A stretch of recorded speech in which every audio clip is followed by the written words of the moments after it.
It casts such a wide beam. Like let's see here. So I'm gonna go here. Let's see how far back. Like, look at this. All the way down. And all the way back up. Obviously, for even downpours like this, it's more than enough. So highly recommend this.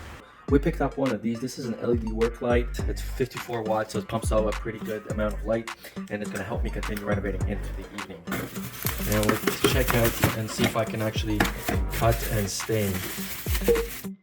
Dual charging ports, can charge mobile phones. 6500K output, 5 volts, 2 amps. So there are 20 LED light beams. It's extremely light. It's got a handle, so you can kind of hang it pretty much on anything. It is a work light, almost 8,000 lumens. It's got some heat dissipation, nothing too crazy. Another cool thing is you can charge your cell phone right here.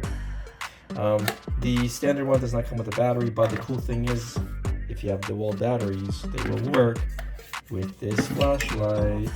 So that's kind of super cool. So we have, and there we go. Can't really see much. Now let's go and turn our light on.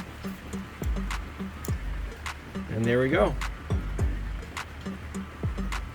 Absolute powerhouse.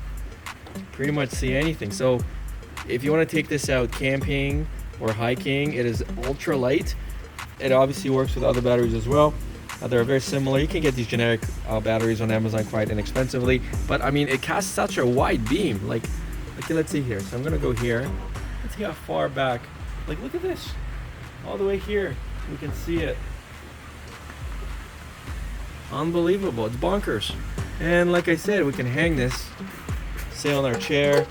So pretty great if you're a car mechanic, or if you're a do-it-yourself person like me, right? So we do tiling, and obviously we do tons of renos. So for me to have something like this is absolutely awesome. Another cool thing is it actually swivels all the way down and all the way back up, and that is definitely something that I like. So yeah, and oh yeah, waterproof, winterproof, and as it happens, it's raining right now. So if we stick this out here all night and all day, it will work as well. I mean, obviously you don't want to submerge this in water, simply because this battery is what's going to damage it, and there are open ports right here as well. There's no silicone, so you obviously do not want to be submerging this in water, but obviously for even downpours like this, it's more than enough. So that's the video. Highly recommend this. Thanks for watching, and I'll see you guys on the next one.